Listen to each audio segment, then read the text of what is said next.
Welcome all. Through this video, we shall discuss the uncertainty principle. Okay, let us begin with the concept of position and momentum of a moving particle, which is described by a group of waves. So we have already discussed that a moving particle is in fact represented by a wave group. So let us recall how the position and momentum of a particle is associated with the wave group. So let's consider a wave group something like this. So actually we know that the particle that corresponds to this wave group may be located anywhere within the group. So the particle may be located here or here or here or anywhere in between this point and this point. Correct. The probability of finding the particle is proportional to psi square, where psi is the wave function, and is maximum at the center of this group. Okay, that means it's more probable to find the particle at this point than any other points in the wave group. That's the only meaning. It never means that the particle will not found here or here, right? So നമ്മൾ പറഞ്ഞു വരുന്നത് ഒരു wave ഗ്രൂപ്പാണ് ഒരു moving particle എന്ന് പറഞ്ഞാൽ ഒരു വേവ് ഗ്രൂപ്പ് ഓർ വേവ് പാക്കറ്റ് ആണ്. ഓക്കെ, അപ്പോൾ ഈ വേവ് പാക്കറ്റിനെ എവിടെ മുതൽ എവിടം വരെ ഉണ്ടോ ആ സ്ഥലങ്ങളിലെല്ലാം ഈ പാർട്ടിക്കിളിനെ കണ്ടെത്താനുള്ള സാധ്യതയുണ്ട്. That means we cannot say that the position of the body is exactly at one point. Fine. In അടുത്ത കാര്യം, the momentum is related to the wavelength as p is equal to h by lambda. Correct? The momentum is related to the wavelength. So that is h by lambda. Correct. So in fact, these two definitions, what the position of a wave group and what the momentum of a wave group, basically introduce the uncertainty. So we will consider the uncertainty principle. So let us consider a very narrow group.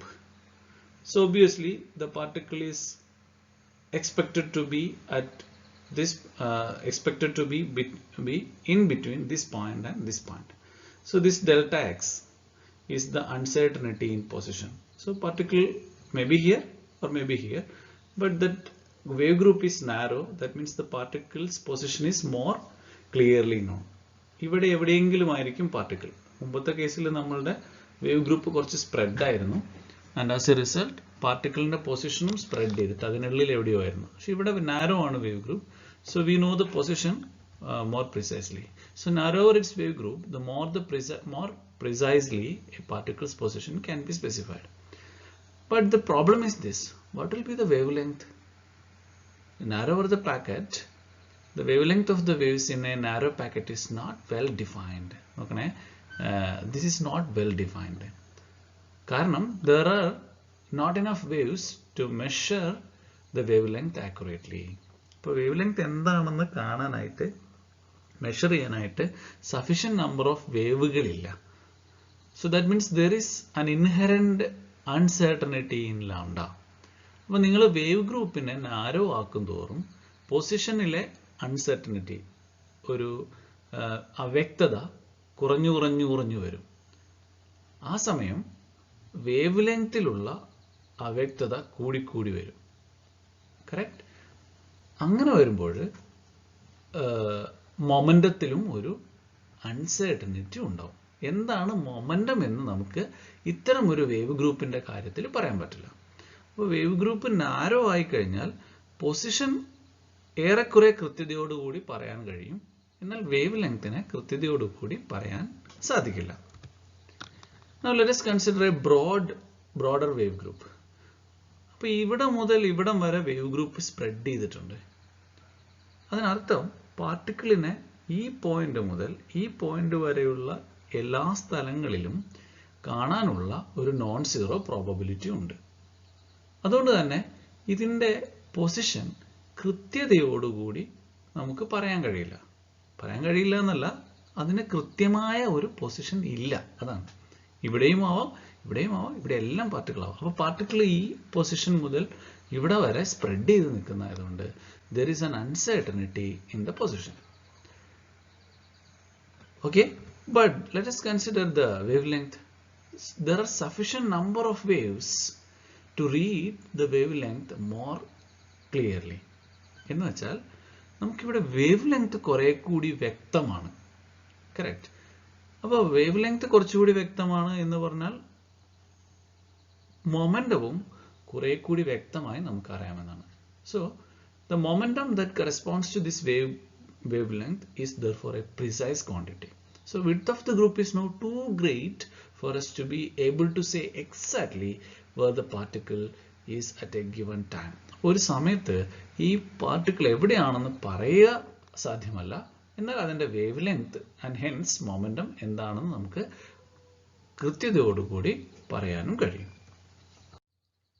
So this leads to the uncertainty principle.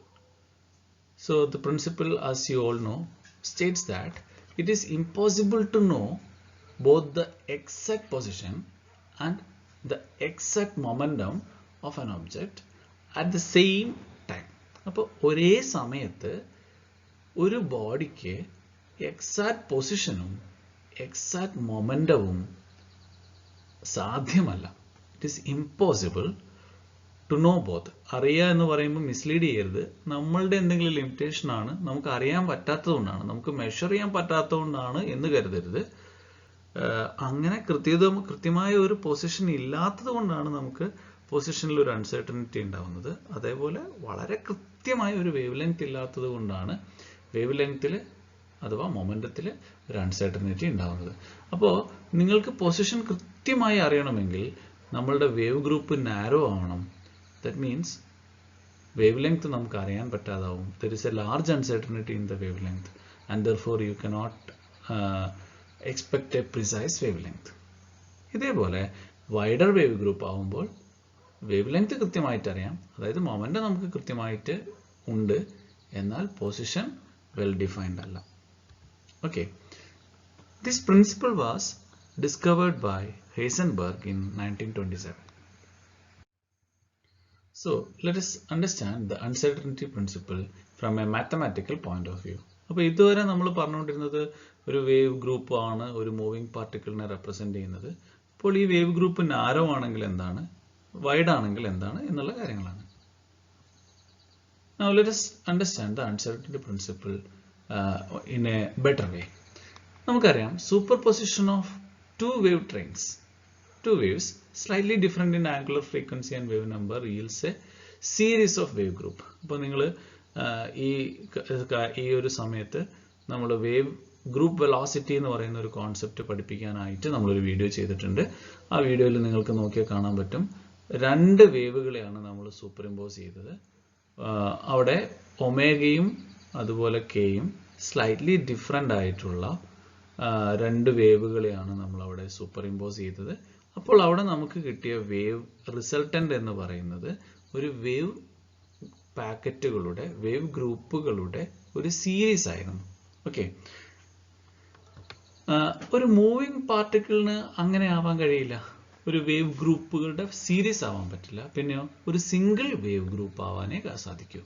So a moving body corresponds to a single wave group, not a series of them. So you must understand this very clearly. നോക്കൂ, ഒരു a moving body correspond to a single wave group, not a series of them. So that is really important. Okay, right. അങ്ങനെ ഒരു വേവ് group, ഒരു isolated wave group വേണമെങ്കിൽ theoretically speaking we need an infinite number of wave trains with different frequencies, that is omega, and different wave numbers, that is k, and they require different amplitudes as well. അപ്പോൾ വ്യത്യസ്ത ആംപ്ലിറ്റ്യൂഡുകളിലുള്ള ഒരു പ്രത്യേക ആംപ്ലിറ്റ്യൂഡുകളിലുള്ള എല്ലാ wave ലെങ്ത്തുകളും എല്ലാ ഒമേഗകളും അതായത് എല്ലാ ഒമേഗകളും എല്ലാ കെകളും കൂടി ചേരുമ്പോഴാണ് യഥാർത്ഥത്തിൽ ഒരു സിംഗിൾ വേവ് ഗ്രൂപ്പ് ഉണ്ടാകുന്നത്. അതാണ് യഥാർത്ഥത്തിൽ ഒരു മൂവിംഗ് പാർട്ടിക്കിളിനെ represent.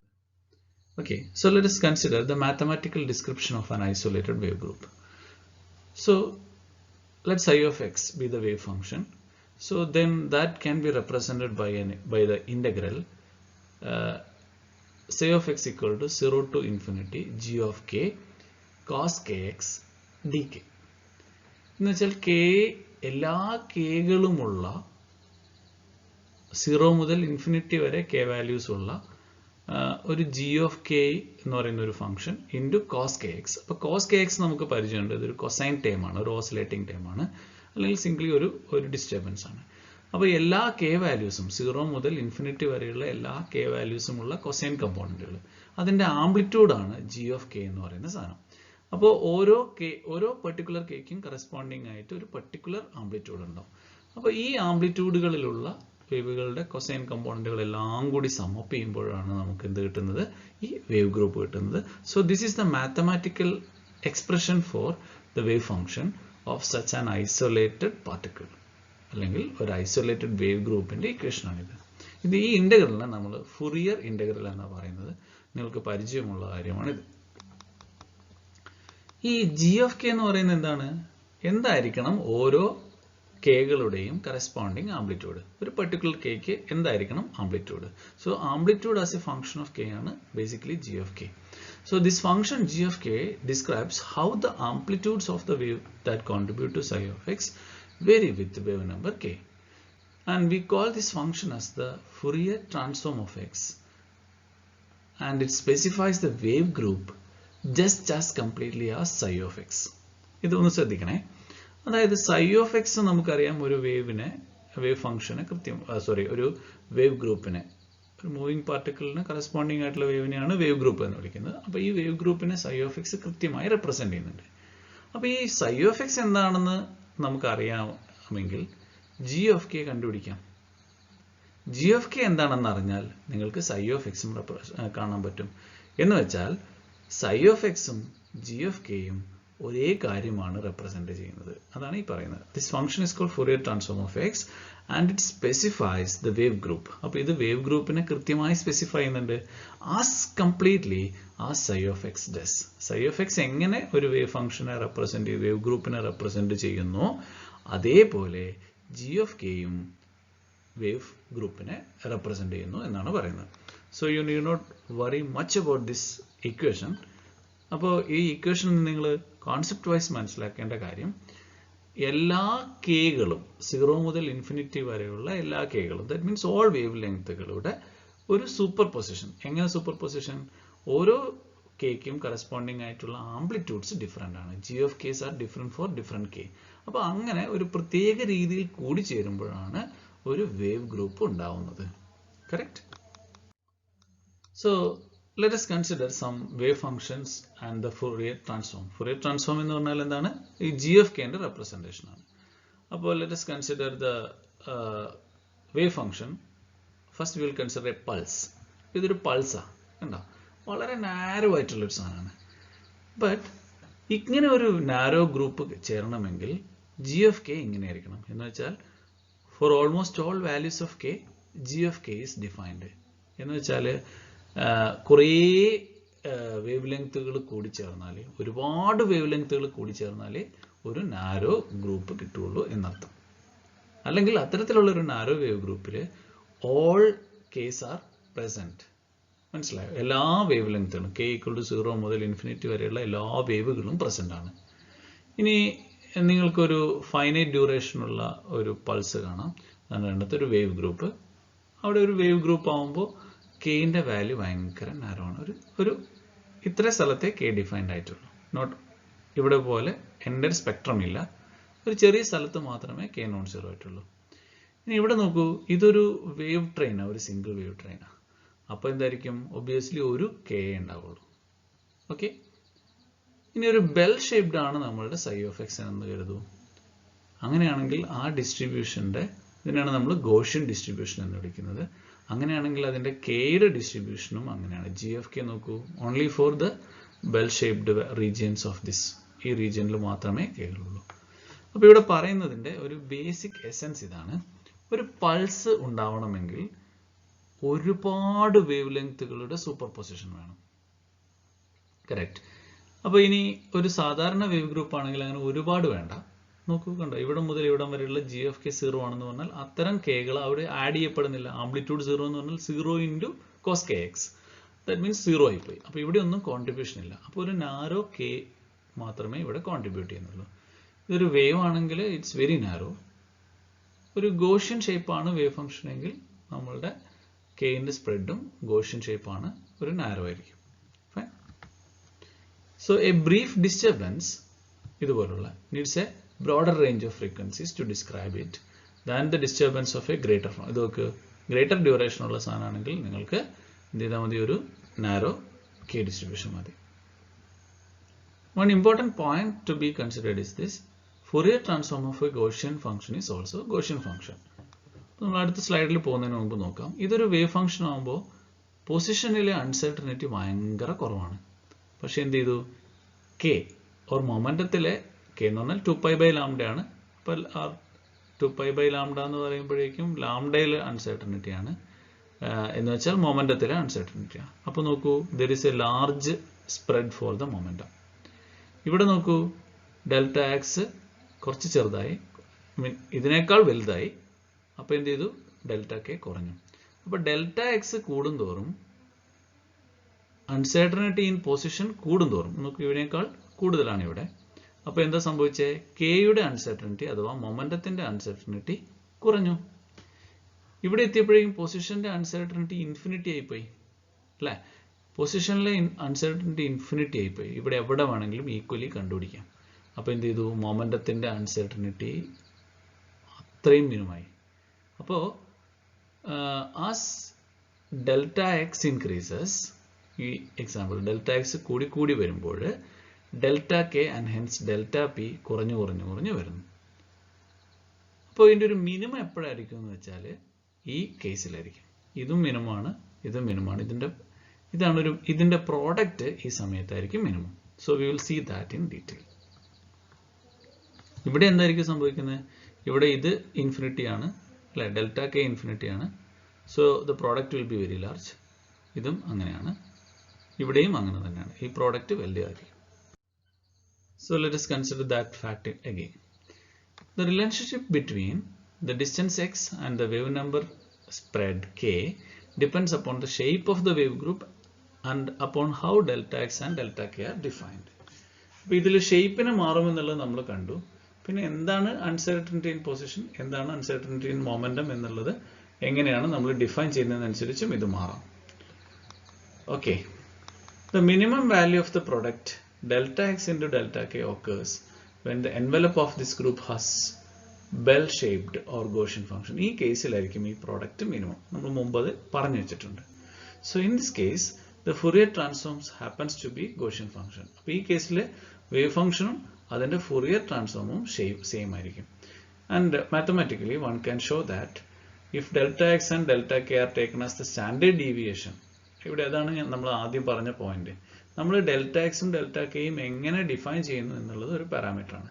So if you define delta x and delta K as the standard deviation of the function psi of x and g of k, അങ്ങനെ സ്റ്റാൻഡേർഡ് ഡീവിയേഷൻ ആയിട്ടാണ് ഞാൻ delta x and delta K define ചെയ്യുന്നതെങ്കിൽ, എന്ന് വെച്ചാൽ psi of x ൽ ഉണ്ടാവുന്ന uncertainty delta എക്സിനെ ഞാൻ അതിൻ്റെ സ്റ്റാൻഡേർഡ് ഡീവിയേഷനായും g of k യിലെ സ്റ്റാൻഡേർഡ് ഡീവിയേഷൻ ഡെൽറ്റ കെയുമായി എടുത്താൽ ഇവരുടെ പ്രൊഡക്റ്റ് മിനിമം ആവുന്ന ഈ ഒരു കോണ്ടസ്റ്റിലാണ്.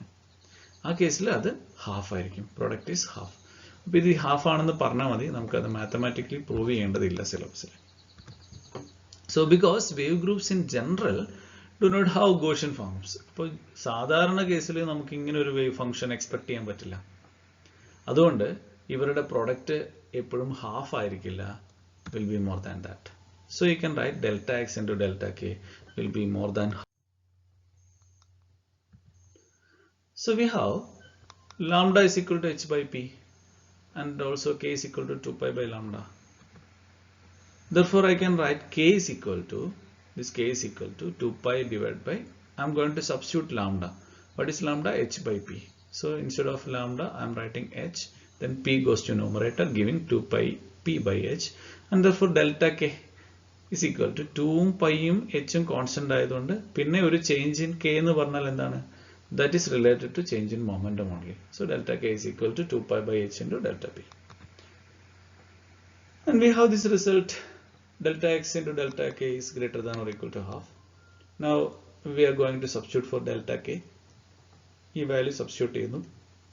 അപ്പോൾ ഡെൽറ്റ എക്സ് ഇൻറ്റു, ഇപ്പോൾ ഡെൽറ്റ എക്സ് അതുപോലെ എഴുതി, ഡെൽറ്റ കെക്ക് പകരം 2 pi delta p by h എന്ന് എഴുതി, 2 pi delta p by h എന്ന് എഴുതി. So that is greater than or equal to half. Okay, അപ്പോൾ delta x into delta p ആണ് നമുക്ക് വേണ്ടത്. എച്ച് 2 പൈ ഉണ്ട്. അപ്പോൾ ഇവിടെ 2 പൈ ന്യൂമറേറ്ററിലാണ്, എച്ച് ഡിനോമിനേറ്ററിലാണ്. അങ്ങോട്ടേക്ക് പോകുമ്പോൾ നേരെ തിരിച്ചു വരും. h goes to the numerator and 2 pi goes to the denominator, giving delta x into delta p is greater than or equal to h by 4 pi. So that is uncertainty principle. You are very much familiar. അപ്പോൾ നമ്മൾ നേരത്തെ പറഞ്ഞതുപോലെ these uncertainties are due not to inadequate apparatus but to the imprecise character in nature of the quantities involved. എന്ന് വെച്ചാൽ ഈ അൺസർട്ടനിറ്റികളൊന്നും അപ്പാരറ്റസിൻ്റെയോ അല്ലെങ്കിൽ നമ്മളുടെ മെഷർമെൻറ്റിൻ്റെയോ പ്രശ്നം കൊണ്ടല്ല ഉണ്ടാവുന്നത്. പിന്നെ എന്തുകൊണ്ടാണ് ഉണ്ടാവുന്നത്? ഈ ക്വാണ്ടിറ്റികളുടെ ഇംപ്രിസൈസ് ക്യാരക്ടർ ഇൻ നേച്ചറാണ്. അവർ സ്വമേധയാ അങ്ങനെയാണ്, അതാണ് അവരുടെ സ്വഭാവം. അത് പ്രിസൈസ് അല്ല, ഇംപ്രിസൈസ് ആണ്. അതായത് ഒരു മൂവിങ് ഒബ്ജക്റ്റിന് കൃത്യമായ ഒരു പൊസിഷനോ കൃത്യമായ ഒരു മൊമെന്റമോ ഇല്ല. Okay, so any instrumental or statistical uncertainties that arise during measurement, അപ്പോൾ നമ്മൾ മെഷർ ചെയ്യാൻ പോകുന്ന സമയത്തുണ്ടാവുന്ന ഏതൊരു എററും, that measurement only increase the product delta x into delta p. അപ്പോൾ ഡെൽറ്റ എക്സ് ഇൻറ്റു ഡെൽറ്റ പിയുടെ ഏറ്റവും മിനിമം വാല്യൂ ആണ് നമ്മൾ നേരത്തെ പറഞ്ഞ h by 4 pi എന്ന് പറയുന്നത്. അതിനേക്കാളും കൂടുക എന്നല്ലാതെ കുറയില്ല. അത് നമ്മുടെ മെഷർമെന്റ് കൊണ്ട് ഉണ്ടാവുന്ന എറർ കൂടാനേ സാധ്യതയുള്ളൂ. അപ്പോൾ പറയുന്നത് എന്താണെന്ന് വെച്ചാൽ അൺസർട്ടനിറ്റി പ്രിൻസിപ്പിൾ പറയുന്നത് ഒരു വസ്തുവിനും, അതായത് ഒരു മൂവിങ് ഒബ്ജക്റ്റിനും കൃത്യമായ പൊസിഷനോ കൃത്യമായ മൊമെന്റമോ ഇല്ല. എപ്പോഴെങ്കിലും നമ്മൾ മൊമെന്റത്തിന് കൃത്യത തേടി പോയാൽ അതിൻ്റെ പൊസിഷനിൽ അൺസർട്ടനിറ്റി ഉണ്ടാവുകയും പൊസിഷനിൽ കൃത്യത തേടി പോകുമ്പോൾ മൊമെന്റത്തിൽ അൺസർട്ടനിറ്റി ഉണ്ടാവുകയും ചെയ്യും. Correct? Since we cannot know exactly both where the particle is right now and what is its momentum. ഇപ്പോൾ ഒരു പ്രത്യേക സമയത്ത് നമുക്കതിൻ്റെ പൊസിഷൻ എന്താണെന്നും കൃത്യമായി അറിയത്തില്ല, എവിടെ ഇരിക്കണു എന്നറിയില്ല. എന്താണ് ഇപ്പോൾ അതിൻ്റെ മൊമെന്റം എന്നും കൃത്യതയോട് അറിയില്ല. നമുക്ക് അറിയില്ല എന്ന് മാത്രമല്ല, അങ്ങനെ ഒന്നില്ല. And due to this reason we cannot say anything definite about where it will be in future or how fast it will be moving then. എന്നുവെച്ചാൽ കുറച്ച് ഇപ്പം എന്താ അവസ്ഥ എന്ന് നമുക്ക് അറിയാത്തത് കൊണ്ട് കുറച്ച് കഴിഞ്ഞാൽ ഇവൻ എവിടെ ആയിരിക്കുമെന്നോ എന്തായിരിക്കും അതിൻ്റെ മൊമെന്റം അഥവാ സ്പീഡെന്നോ ഒന്നും നമുക്ക് പറയാൻ പറ്റില്ല. We cannot know the future for sure because we cannot know the future we cannot know the future for sure because we cannot know the present for sure. But don't worry, but our ignorance is not total. നമുക്ക് ഒന്നും അറിയില്ല എന്നല്ല അതിനർത്ഥം. We can still say that the particle is more likely to be in one place than another. ഒരു സ്ഥലത്ത് ആണ് ഇവനെ കാണാനുള്ള സാധ്യത കൂടുതലെന്ന് പറയാൻ പറ്റും. And that its momentum is more likely to have in certain value than the other. അപ്പോൾ ഒരു പ്രത്യേക വാല്യൂയിലായിരിക്കും ഇവൻ്റെ മൊമെന്റം എന്നും 0 മുതൽ ഇൻഫിനിറ്റി വരെയുള്ള എന്തെങ്കിലും ഒരു വാല്യൂ ആയിരിക്കാമെന്നല്ല പറയുന്നത്. ഉദാഹരണത്തിന് 10 ആണെങ്കിൽ ഒരല്പം കൂടുകയോ കുറയോ ചെയ്യാം, അങ്ങനെ പറയാൻ പറ്റുള്ളൂ. അല്ലെങ്കിൽ ഒരു ബോഡിയുടെ position x is equal to 5-ലാണെങ്കിൽ നമുക്ക് കൃത്യമായി 5 എന്ന് പറയാൻ പറ്റില്ല. It may be somewhere between 4.9 and 5.1 അങ്ങനെ പറയാൻ പറ്റും. We will introduce a new constant h bar. It's nothing but h by 2 pi ആണ്. So in modern physics, this quantity h by 2 pi appears often. It turns out to be the basic unit of angular momentum. അപ്പോൾ ഈ ഒരു സാധനം വളരെ natural ആയിട്ട് h/2π വരുന്നത് കൊണ്ട് what we do is we call it as h bar. പിന്നെ ഇങ്ങനെയാണ് സിമ്പിൾ. എച്ചിൻ്റെ മുകളിൽ ഒരു വര ഇങ്ങനെ ഇടും, and that is h/2π. നിങ്ങൾക്കറിയാം എച്ചിൻ്റെ വാല്യൂ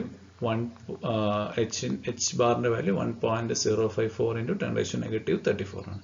എച്ചിൻ്റെ വാല്യൂ 6.6 സംതിങ് ആണ്. അതിന് 2π കൊണ്ട് ഡിവൈഡ് ചെയ്യുമ്പോൾ 1.054 കിട്ടും. Okay, so we can write uncertainty principle in terms of h bar as delta x into delta p is greater than h bar by 2. മുമ്പ് നേരത്തെ കണ്ടത് h/4π ആയിരുന്നു, അവിടെ ഇവിടെ h bar by 2 ആണ്. അപ്പോൾ നമ്മൾ അൺസർട്ടനിറ്റി പ്രിൻസിപ്പിൾ എന്താണെന്ന് മനസ്സിലാക്കി കഴിഞ്ഞു. ഈ അൺസർട്ടനിറ്റി പ്രിൻസിപ്പിൾ ഉപയോഗിച്ചുകൊണ്ട് നമുക്ക് ചില പ്രോബ്ലംസ് ചെയ്യാനുണ്ട്.